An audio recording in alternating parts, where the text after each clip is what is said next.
3 critical ways to increase your landing page conversion on today's episode. Today's episode is brought to you by ConvertKit, the ultimate list building, tagging, and segmentation tool. To find out how ConvertKit can change your business and double your profits, go to servenomaster.com/ConvertKit today. Are you tired of dealing with your boss? Do you feel underpaid and underappreciated? If you want to make it online, fire your boss and start living your retirement dreams now, then you've come to the right place. Welcome to Serve No Master Podcast, where you'll learn how to open new revenue streams and make money while you sleep.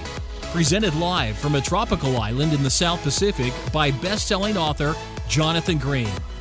Now, here's your host.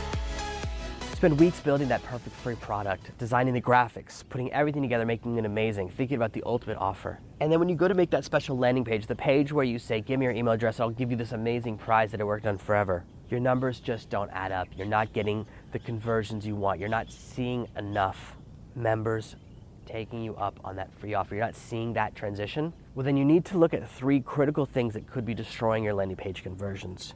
Having built and worked with dozens of landing pages throughout my career, I know there are certain things that work really well and certain things that don't.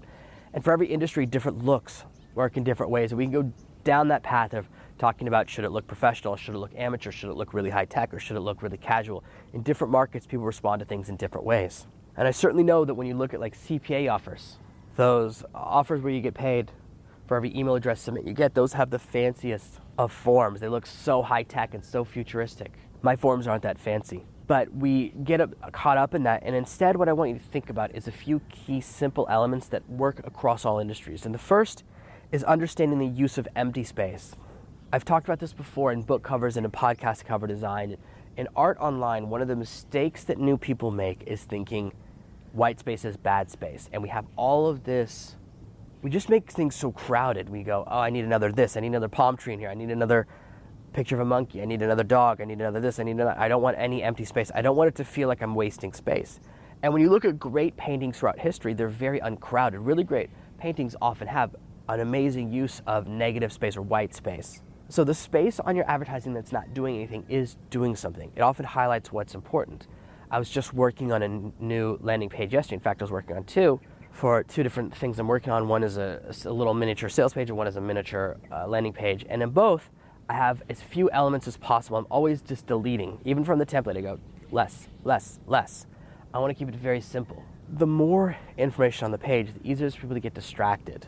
And you want your message to be very simple. As when you're designing a website, you want to have a single purpose. If you have a website and you're trying to accomplish 7 or 8 different things, you will struggle. You want to have one primary goal that everything's built around, and then if people do other stuff, it's okay. But you're really always thinking about that one goal. If you're in the consulting business, you want them to call. If you have a podcast, you want them to subscribe. For me, more than anything else with my audience, with my website, my goal is to get the email address. That's why there's landing pages and little opt-in forms all over the website. That's why I have tons of different free gifts. And in fact, I'm putting together now a series of free gifts because I think that will make a big difference. So that as people read different articles on different topics, they get offered a different promotion. You liked yesterday's episode about podcasts and maybe think about starting your own podcast? Here's a free gift about 7 tips to starting your podcast. Oh, you like the episode about emailing? You like the blog post about emailing? Well, then I'm going to show you an offer for a free gift that's all about getting really good at email, or one of my email sequences. As I grow and become more sophisticated, I'm continuing to build in that direction, but my goal is always to build the email list. The centerpiece of my business model is the email list, and for every business it's different. If you have an e-commerce store, maybe what you really want is to get that first purchase, because once they make that first purchase and then it arrives, they have faith in you. And I know this because I buy from e-commerce all the time. E-commerce where I live is very unsophisticated and it's very strange. You'll see an advertisement on the local version of Craigslist, and then they send you to a Facebook fan page, and you go to the Facebook fan page, and that's where they have their reviews and screenshots of reviews, and you order from there, and you hope it arrives. And so far, it always has. Here, I'm so much more comfortable with mail order than I ever would be in America. Here, I see something online I want to buy. Anything up to, I've spent more than $1,000, I'll just wire someone the money, and then the thing always arrives. No one ever just takes the money. I don't know why, but here there's a huge amount of trust in that particular field. But as you set up your business, you know what your goals are, and it's the same thing for your landing page. And so you don't want to distract people. The purpose of a landing page is not to inform, it's not to excite, it's not to entice. It's to only accomplish one thing, to get that email submission, or that first name, last name, phone number, email, whatever pieces of information you need. It's to get that submission, to get that content, to get people to give you what you need to continue moving your business forward. So don't feel the need to fill up the page with lots and lots of stuff. Oftentimes it becomes distracting, and sometimes people can't find the click button, or they can't find where to enter the information. We get a little bit too crowded, we get a little bit overexcited, and our landing pages become too cluttered. So always remember, use the negative space, use the white space. The second way you can increase your landing page conversion is with arrows and pointy things. Point to the button. It's amazing how much of a difference in conversion having 3 hand-drawn arrows on the page to the button will make. This works on me and it works on everyone else. You need to be told what to do. We all, when we're on a website and we're deciding, do I really feel like giving up my email address? This offer seems cool, but I don't know if I feel like doing it. Those arrows will increase how many people say yes. Your page should not only have really good information, it should also be very linear. It should follow a flow where everything is pointing towards the button, everything is pointing towards that little form.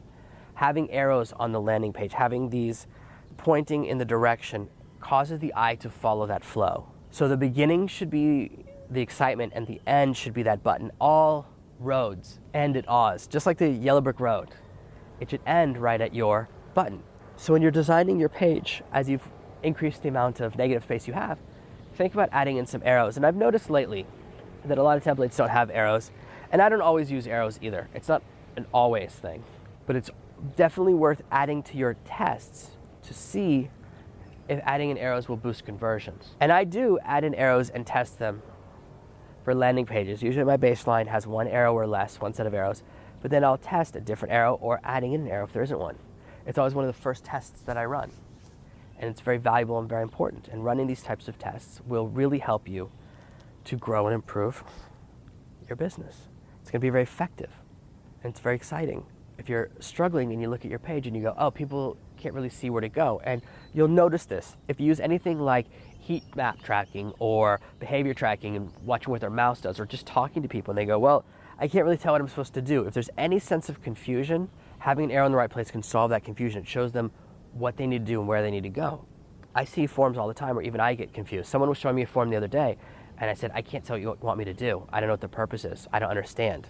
If I feel even 1% of confusion, imagine how someone who has no idea what the offer is going to feel. It's going to be so much worse. So if you even feel a hint of that, arrows can make a big difference. Now, number 3, the third way to increase your landing page conversion is with line of sight. We add images to our landing pages and we have designs, and depending upon how fancy you are, really large companies that are doing millions and billions of dollars, they have really complicated pictures. If you're just starting out, you oftentimes have to take your own picture or you have to use a stock photo image. I want you to be aware that there's a science to the photos that you use. Of course, your photos should look like your audience and it should look like their idealized self. So if you're targeting retirees, as someone I was talking to yesterday is interested in doing, you want to have pictures of retirees, but you don't want to have pictures of retirees in a home or in a hospital looking sad. No one wants that. No one wants to see those oxygen masks. That's why when you see those commercials for, bringing back your youth pills, it's always people riding around a lake on a tandem bicycle or an older couple flying a kite. They're doing things that are more active. Why? Because they look like the audience, but it's their idealized self. I spend a lot of time thinking about the artistry of each part of my business. And as much as it seems freeform, I'm very strict about the visual of each different part of my business. Anything I advertise in Serve No Master follows a set of rules. If you go to servenomaster.com/toolbox, that's the page that shows all my resources. And this is definitely a page you should add to your business if you haven't already. And we'll talk about that in a later episode. But on that page, you'll notice that all of the art looks very similar. It has this retro pop art 1950s, 1960s kind of style. It reminds you of perhaps old Dick Tracy comic books or something like that. That's very intentional. That look I use for recommending products on that page, and it's also the design I use for my own products that are sold within this website. All the things I give away, everything I do, uses that retro 1950s style. However, the art I use on other websites like the 30-Day Blog or Kindle Sniper, it follows a different format. Those have a different set of rules that I have for my art. I want my art to be consistent, but I want you to know very quickly if it's a product I've made, if it's a product I'm recommending as part of the Serve No Master brand, or if it's simply a product that I'm mentioning or that I use. then I'll use a different type of graphic, and I use different type of graphics for the picture that goes with every single blog post. Those differentiations help to establish a sense of branding. They explain to people how I do things. Now, if you look, my book covers for Amazon look nothing like the branding, that 1950s retro style. I tend to use more futuristic or more modern art. So the style of art I use is very intentional. It's very on purpose. So you can say, oh, when you see a picture, you can go, this is this type of product. This is that type of product. So even more specifically, my banners, when I create a banner or a little square for a product, that's when, that I'm an affiliate for, that's when I'll use that 1950s retro style. But for box shots, I don't do that. Only my own products on the box have that. But when you see a product that has my name and it doesn't have that 1950s look, and instead it looks futuristic, or it shows a superhero flying around, it shows someone in the clouds, it shows a rocket ship that looks very modern, very futuristic, very nice coloration, you go, that's an Amazon book. You can tell right away. And that really helps people because we want to have consistency with imagery. So as you're designing and choosing your images, as you're choosing the images you'll put on your landing page, that's important. But beyond that, there's something called the line of sight. The line of sight is, where are the characters in your pictures looking?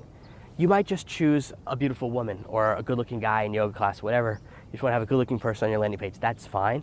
But where are they looking? Where do their eyes go? If you see some of these larger pictures where there's a giant picture in the background behind the landing page and there's a person riding an exercise bike or whatever, wherever their eyes are pointing, that tells you a lot, because we see, when we look at art, we'll look at the character in the picture and we look at their eyes and we go, where are they looking?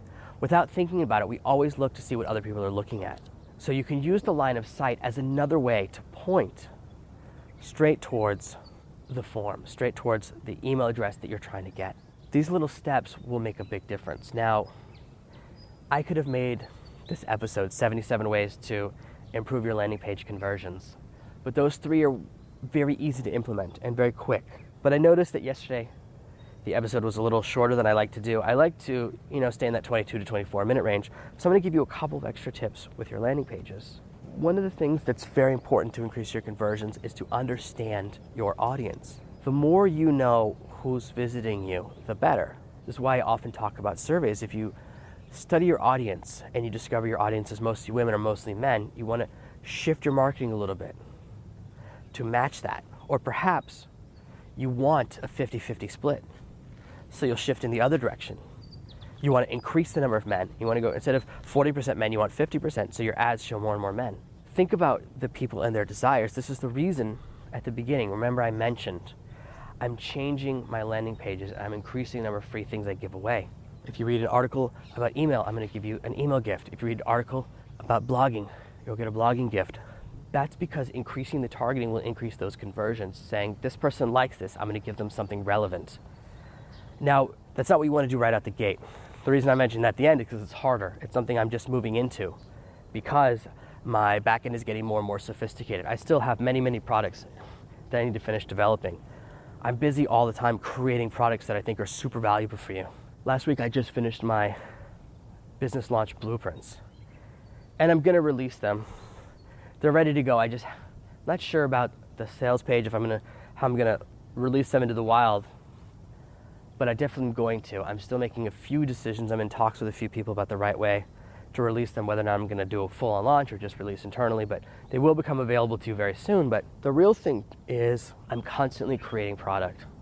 I've already started working on finishing my networking product. I started recording last night. I know I need to record those videos because I finished the outline, I finished the design, I finished all the slides over 2 months ago.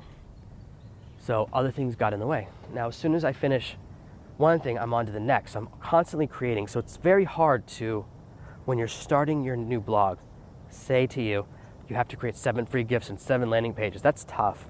Now, I know I mentioned Thrive Themes and ConvertKit a lot. Either one of those platforms, and ideally you're using both because that's what I use and it's so easy for me, but with either one of those, it's very easy to click a button and show a different landing page for each of your blog posts. You can do really cool targeting, and that's what's amazing. So you say, anytime a post is in this category, this is the ad that shows. Anytime it's in that category, this is the ad that shows. We're moving to the next level of sophistication. So this is a little bit more effort and a little bit more complexity than simply doing it than simply moving arrows around and simply working on with the look and the design. But you want to have an offer that's enticing, that people actually want, that people find valuable. And over time, you'll discover that your audience has already seen that so many times and they've either taken it or not taken it. So you want to have other different things to make your website more exciting and more interesting. As we move forward, I'm going to continue to show you more and more technical things. I don't pretend that I'm at the top of the mountain. I don't pretend that I'm the perfect online marketer, that I never make mistakes, that I'm never learning anything new. Instead, I'm someone who's further up the mountain than you, who's been making money doing this full time for 7 years. What I am is someone who's constantly growing and constantly applying new things. Perhaps you've noticed that since I talked about how important it is to have better titles for your blog posts, I've done the same thing with my episodes. I've done the same thing with my blog posts. I've begun to improve and work on the things I talk about. So as much as this podcast is about me helping you, it's also about me helping me. As I research and come up with ideas and think about new things I need to apply, oftentimes there are business things that I know would be very valuable to have on my website that I just haven't had time to do because there's only so much time. There's only so much time for implementation. And I'm a big believer in the 80-20 rule, so I often release stuff when it's 80% done, rather than getting caught up in that 20% that doesn't affect income anyways. One of my coaching clients the other day said, "Wow, you're such a testament to the fact that you can release a product that's not finished." And I was like, well, that's a pretty nice backhanded compliment, but it's also true. You don't have to have everything 100% finished. I released my private coaching program and started it when I'd finished all of the training videos, but I hadn't made any of the website pages yet. Now, if you look at it now, it looks so flashy and fancy, but the people that joined me at the very beginning, well, they saw something different, they got a different experience. And even now, sometimes people point out, oh, you promised you'd make this in this one video. I go, really? I didn't know that, I forgot. So I have to make it little pieces of PDF here, a screenshot there, a link there. It's tiny, tiny, small things. But when you record over 100 hours of video, you're gonna forget a few things. I can't help it. I forget this or I forget that. I think I did it, and I go, oh, I didn't, I thought I did that. I just finished my new swipes file, my ultimate swipes file, for people that want to become copywriters, and I talked about that way back in the copywriting episode. And so now that that's finished, I was working on the landing page for that yesterday, and that's one of the landing pages I was working on where I was like, delete, delete, delete, too much stuff, too much stuff, too much stuff. It's so simple. This is simply a file. If people want to become really good copywriters, these are amazing ads that you should copy by hand. Very simple. For that reason, I was thinking about how to make better landing pages. I wanted to share that with you today. So you can always do things to improve your business. You can always do things to go back and tweak. I never want you to use this information as an excuse for an action, say, oh, I got to work on my landing page again and again and again to get it perfect. You don't. It's better to put something in a while that's not quite perfect and to continue tweaking. These are ideas for as you're implementing, to go out there and implement more and more and get closer and closer to that success you desire, to get to those levels you are looking for, those conversion numbers. You're never going to have the perfect answer. You'll discover sometimes that all the things you thought wouldn't work on a particular project or on a particular idea. Keep those thoughts in mind as you build your landing pages, as you create things. Everything should be on purpose.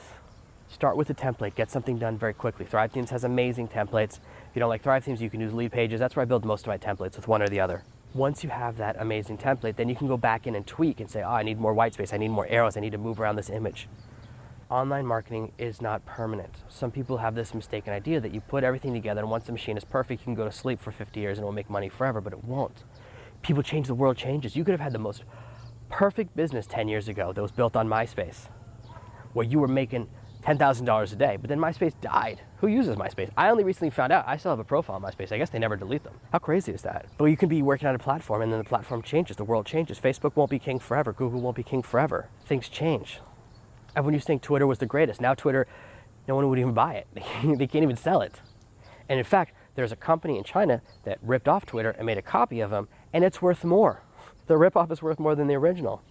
So everyone who thought Twitter was going to change the world, things have changed over the last year. If you're advertising on that platform, you should be very worried, because if they do ever find someone who will buy their company, it seems like it's pretty unlikely since everyone said no, there are people who are talking about buying them just to grab their database. They may shut down the entire platform. They just want all those email addresses to bring into their other programs, and that could be it. So it's not permanent. Nothing is static. Nothing is forever. We're constantly adapting, growing. And this is why you can use these techniques to improve, to tweak, to grow your landing pages, and then you'll come back in a few years and go, oh, you know what? I should change the arrows. I should change this. I should change the line of sight. All these little things can make a very, very big difference. Be proactive. Constantly look for ways to improve your marketing, improve your landing pages, improve your business. and you'll continue to grow. It's foolish to think that the very first try will be a success. You're not going to hit it out of the park with your very first Facebook ad. It's a learning experience, it's a growing experience. I'm about to start a brand new Facebook ads campaign myself, and I know that it can take 1 to 3 months to really get everything dialed in perfectly, and that's okay. It's when we go and we think, hey, my first book, I'm going to hit it out of the park. There's too much luck involved. There's too many things have to come together, but when you do bring everything together, amazing things can happen. So keep all of these pieces in mind, that you're in a growing business and it's okay, that you can continue to improve things and that's okay. And when you have that mindset, when you approach business this way, you will achieve, you will discover, you will accomplish amazing things. And these are 3 very effective and very powerful ways to improve your landing pages and your landing page conversions. Thank you for listening to this week's episode of Serve No Master. Make sure you subscribe so you never miss another episode. We'll be back tomorrow with more tips and tactics on how to escape that rat race. Head over to servenomaster.com/podcasts now for your chance to win a free copy of Jonathan's bestseller, Serve No Master. All you have to do is leave a 5-star review of this podcast. See you tomorrow. Thank you for listening to the Serve No Master podcast. Email your questions to podcast@servenomaster.com, and your question with my answer might appear in the next episode.